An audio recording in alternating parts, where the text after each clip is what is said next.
Nako, eto mga babayan, no, dapat yung mapanood dahil Jose Claire Castro, sinupalpal po si Pulong Duterte.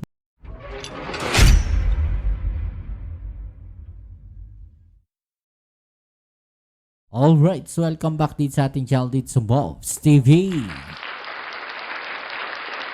Okay, so ito pag-usapan natin mga babayan, no. Ito pong kumakalat na video ngayon mga babayan na kung saan no, si Pulong Duterte po ay sinupalpal ni Jose Claire Castro mga babayan. Okay, so yan ang ating alamin ngayon at pag-uusapan. Pero syempre bago ang lahat, please don't forget to subscribe, like, share at comment dyan sa comment section.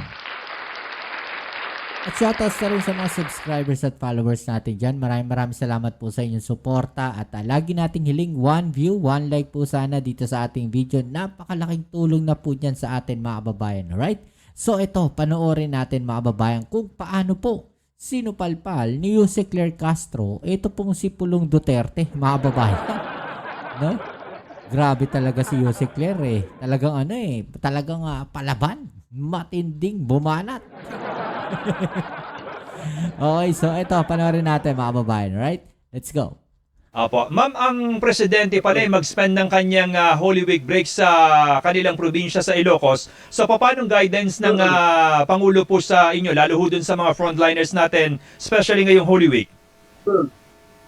Alam naman natin, di ba? Alam natin, basta ang Pangulo ay kahit nasa Ilocos Norte o kahit nasa ampang lugar yan, kapag nag-utos ang Pangulo, dapat sundin. Lalo na kung ang inutos niya ay para sa ating mga kababayan. Ganoon naman kami, kahit na remote kami, lalo na tayo, lalo na ako, di ba? Lalo na ang PCO. Kapag kami kinakailangan i-anunsyo, alam natin yan kahit kahit Pasko. Di ba? Yan ang Pangulo. So, hinihintay lang din namin kung ano yung mga order ng Pangulo at yun ay gagawin namin. Opo, nabanggit nyo kahapon, Yusek, na si Pangulong Marcos magsispend ng Holy Week sa Ilocos pero magtatrabaho pa rin. May nabanggit po ba ang presidente kung ano particularly yung mga kailangan pa rin niyang tutukan at i-monitor kahit siya po ay nasa Ilocos? Itong nangyayaring krisis. Matindi mga babayan yung Pangulo natin, no? Kahit nagbabakasyon na, no, nagtatrabaho pa rin. Samantalang yung iba dyan, no, kahit may oras ng trabaho, araw ng trabaho, nagbabakasyon. Baliktad. Yung Pangulo natin, no, pwede na magbakasyon pero nagtatrabaho pa rin. Baga, may mga inaasikaso pa rin, no. Samantalang yung isa, mga babayan, no, oras ng trabaho o araw ng trabaho o panahon ng trabaho, mga babayan, nagbabakasyon. Tuloy natin. Sa Middle East, hindi naman ito pwedeng kahit na holiday tayo tapos hindi gagalaw ang Pangulo. Hindi ganun, 24/7 ang Pangulo. So, nakatambay kami, lalo-lalo na po of course, ang DOE, ang DSWD, DOTR, no? Yan po yung mga ahensya na dapat na kumikilos, no? Lalo na kapag walang pasok, lalo na kapag holiday, sila yung dapat inaasahan, ang DTI. So, naka-standby pa rin po kami at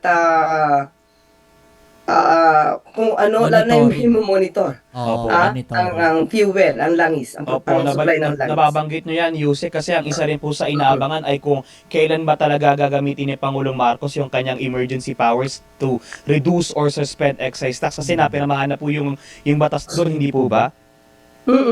Napirmahan na siya. Mai-implement naman ito 15 days after the publication. Nagkaroon naman ng publication. So, yun din.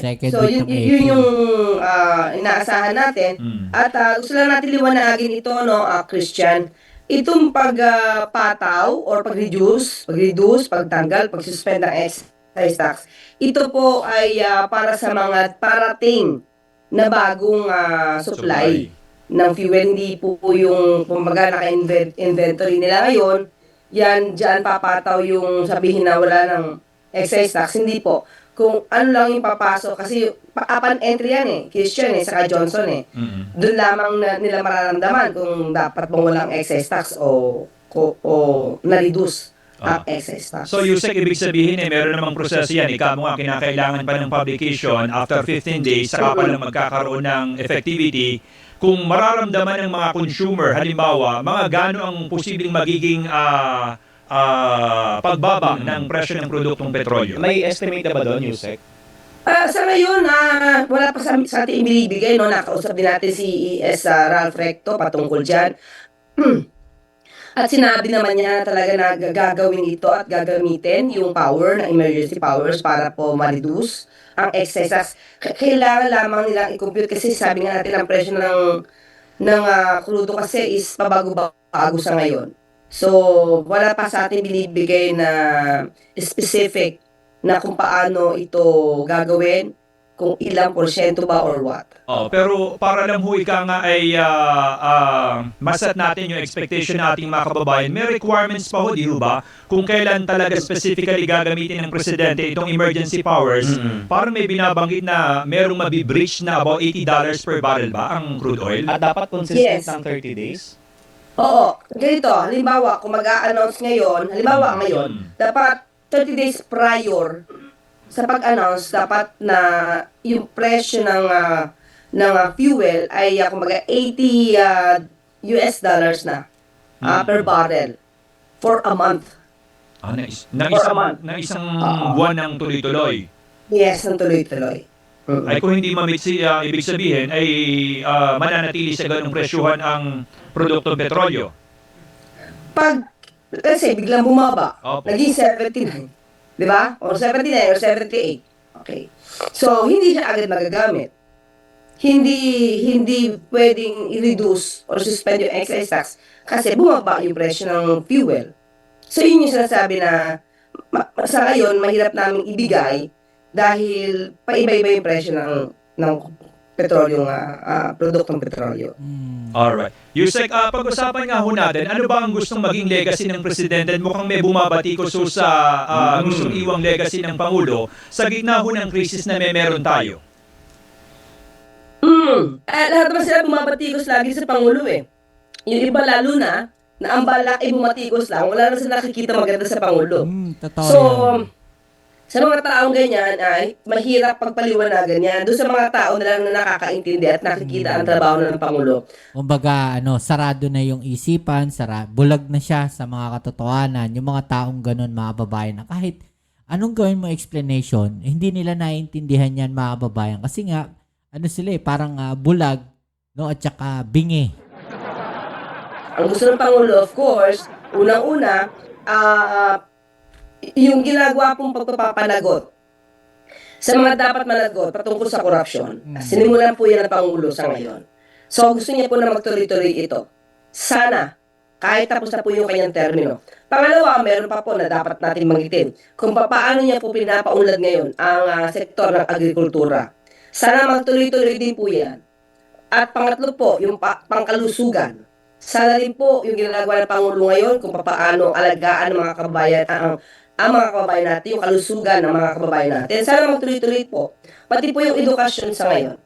Talagang tinututukan po. Kasi pag hindi po yan tinutukan, lalo-lalo na yung edukasyon, na hindi po talaga nabigyan ng pansin nung hindi pa panahon ni Secretary Sani Angara. Iba natin. Etong ginagawa po ngayon, sana magtuloy-tuloy po. Kasi pagka napabayaan pong edukasyon, talaga magtutuloy-tuloy po yung, kumbaga, ipagbaba ng edukasyon ng ating mga kababayan. Opo. If I can mention, Yusek, ang isa sa mga bumatikos ay si Davao Congressman Paulo Duterte at sinasabi niya na mukhang ironic daw na parang mas inaalala pa daw po ng Pangulo yung kanyang legacy. Pero kung siya naman daw ang tatanungin, parang mas magmamarka raw ang administrasyon ng Pangulo na dahil po sa kabiguan na i-address o tugunan yung iba't ibang mga pambansang issue, kabilang na yung mataas na presyo ng mga bilihin, pati yung issue po ng korupsyon. Ano na pong masasabi niyo doon, ma'am? Okay, alam na natin ano nangyayari ngayon. Hindi natin kagustuhan, hindi kagustuhan ng Pangulo ang nangyayari sa Siguro sa Middle East. So, anong sinasabi? Kasi parang pati yung gulo dun sa Middle East, mga babayan. O let's say ganito na lang. Tumataas yung presyo ng bilihin ngayon dahil tumaas po yung presyo, mga babayan, no, ng petrolyo. at tumaas yung presyo ng petrolyo dahil po sa kaguluhan sa Middle East. Ang tanong, mga kababayan, ginusto ba ng Pangulo natin na magkagulo sa Middle East? So, yung kaguluhan na yun, mga kababayan, walang may gusto nun. 'Di ba? Walang may gusto nun. At yun yung ginagamit nila ngayon no, na propaganda para siraan yung Pangulo natin. Na sinasabi nila no, na mataas yung presyo ng bilihin, mataas yung presyo ng krudo. No, sabi nga nung isang abogado, mga babayan, gagamitin nila no, yung pagkakataon na yan, ito pong nangyayaring krisis na to, mga babayan, no, para ilihis yung atensyon ng taong bayan sa impeachment ni Sara Duterte. Diba? Sabi niya na focus lang sa legasiya. Hindi focus lang ang Pangulo sa legasiya. Gumagawa at nagtatrabaho ang Pangulo. Pati yung pagtugon dito, lalo-lalo na dahil may krisis sa Middle East, nakita natin kung paano kumilos ang Pangulo. Hindi po siya katulad ni dating Pangulo Duterte na nag-give up. Nung patungkol dito, meron tayong video na nakita dyan. Sinabi niya na kahit sunugin siya, pati ang Kongreso, wala siya magagawa sa pagtaas ng presyo ng krudo o ng petrolyong produktong petrolyo. Hindi katulad ni Pangulo, yes, oo, umaamin tayo mataas, pero kumikilos ang Pangulo, naghahanap ng supply, inuutusan ng ating mga ahensya ng gobyerno Tama. para kumilos, para maibsan ang impact ng pagtaas ng presyo ng produktong petrolyo. Yan ang Pangulo. So, hindi po kasi siguro yan nagawa ng dating nung nakaraang administrasyon, kaya gustong ipahid ni Mayor Pulong yung mga kahinaan at yung mga hindi nagawa ng kanyang ama. Gusto niyang ipahid para, kumbaga, masira din ang pangalan at integridad ni Pangulong Marcos Jr. Opo, So, Yusek kanina. at Opo. ito, isa pa po pala. Gustong maalala din ng Pangulo ang kanyang sarili ng mga taong bayan na walang patayan sa kanyang panahon. Walang EJK, no? Walang intensyong pagpatay. Para lang sa sinasabing war on drugs. Opo. Yusek, kanina nabanggit niyo na rin naman yung gustong maging legacy ng Pangulo, yung kanyang kampanya against corruption. Doon ho sa usapin ng pagtigil ng operasyon ng Independent Commission for Infrastructure. Una, hindi raw ho ba kinakailangan na maglabas uli ng executive order ang presidente na magdi-dissolve doon sa isang ahensya na binuo niya sa pamamagitan ng executive order? Ito yung ating aalamin. Kaya lang kasi pag sinabi ng functus officio, dissolve na siya eh. Kasi wala nang mandate, wala nang dapat na gawin. But I will refer that to the OES if there is a need for that. Opo, kung kinakailangan pa ba ng formal EO para officially sabihin tapos na ang mandato ng Independent Commission, and yung batikuso nung ilan na bakit hindi itunuloy? Bakit hinayaan na ma-dissolve na lang ang Independent Commission? Gayong, hindi pa naman doon napapanagot yung mas malalaking big fish na dapat ay managot sa manumalyang flood control projects. Yusek. Okay, unang-una po, gusto natin ito liwanagin, no? Kasi parang nagkakaroon ng misconception eh. Ang ICI po ay isang fact-finding committee. Hindi po sila yung magpapapanagot doon sa mga big fish. Sila po ay mag-gather lang ng mga information, ng facts, ng mga testimonies na maaaring isumite mismo sa mga investigating bodies, no? Tulad po ng DOJ at saka ng Ombudsman. So, ang siyang magsasampa po ng kaso sa korte o sa sandigan bayan ay ang Ombudsman at ang DOJ. So, ang trabaho po kasi ng ICI is, kumaga, pabilisin hanggat nag-i-start yung pag-iimbestiga sa mga anomalyang flood control projects. So, kumbaga, ito yung para, kasi at that time, well anyway, sino ba ang Ombudsman nun? Hindi pa yata si Ombudsman. Si Ombudsman na ba, hindi ko matandaan kung September. Para si Ombudsman na eh. But anyway, kasi ito yung pang-start lang eh. Pag sinabi natin fact-finding, pang-start lang ito para makaalagwa po yung mga investigating bodies natin, tulad ng DOJ at ng Ombudsman. So in other words, nung natulungan na sila, together with the DPWH, ito nga mga cases na naisumite sa DOJ at saka sa Ombudsman, sa ngayon ay nagkakaroon pa lamang ng hearing. Kumbaga, overwhelmed na nga yung dalawa nating investigating bodies. Kaya hindi mo masasabing hindi pa napapanagot. Yes, maaari sa ngayon dahil ang lahat ng cases na nairekomenda ng ICI, pati na isang palang DPWH, ay nandiyan pa po sa Ombudsman at sa DOJ at patuloy pa rin po yung mga preliminary investigations na ginagawa. Opo. So, saka gusto ko lang tong tanong ngayon, Johnson and Christian. Pag sinabi natin, hindi pa napapanagot yung big fish. Yung ba nagsasalita na to, alam ba nila kung sino yung big fish? Di ba? Kilala ba nila kung sino yung big fish na sinasabi nila? Kasi when you say, hindi pa napapanagot yung big fish, so it means yung nagsasalita, may alam siya about the big fish. Meron siyang alam na ebidensya laban kay big fish, kung sino naman itong mga big fish na to. So, kung meron silang alam at naiinip sila, ito naman yung ating sa kanila, hamon. Di ba? Kung meron kayong alam na big fish, at may alam kayong ebidensya laban kay big fish, at kayo sigurado na sa inyong mga ebidensya laban kay big fish, you can file it directly to the Ombudsman and DOJ para hindi kayo naiinip, para, di ba? Kung kayo may sariling ebidensya at makikita nila, then you can file immediately. At yan naman po ay didinggin ng Ombudsman at ng DOJ. Opo, Kasi para, alam mo yun, parang, si Big Fish hindi pa nahuhuli. Tapos, ikaw na nagsasalita, diba, yung ibang mga nagbabatikos na, si Big Fish ba't hindi pa nahuhuli? Yung nagsasalita na to, wala naman siya sarili niyang ebidensya. Wala siya sariling personal knowledge. Kung may personal knowledge po kayo and you're accusing anybody na ito si Big Fish, go ahead, you can file a case directly para po masimula na. Kasi huwag sisihin kay Pangulo na bakit si Big Fish ganyan-ganyan, hindi napapanagot. But if you have all the pieces of evidence, go ahead, you can file it directly to the Ombudsman para po mas mabilis na. Alright. Di ba, yun lang yun sa atin eh. Kasi ang daming nambabatikos, yung pala, salita lang sila, mas wala silang sariling personal knowledge. That's unfair. Alright. Yusek, dyan po muna. Maraming Okay, so yan mga babayan, ano? So hanggang dito na lang muna yung ating video ngayon at muli maraming salamat sa lahat mga patuloy na nakasuporta dito sa ating channel. Kita-kits tayo sa ating next video upload and please don't forget to subscribe, like, share, comment dyan sa comment section. Alright, ito muli ang inyong Kuya Mobs dito sa Mobs TV. Peace. I'm out.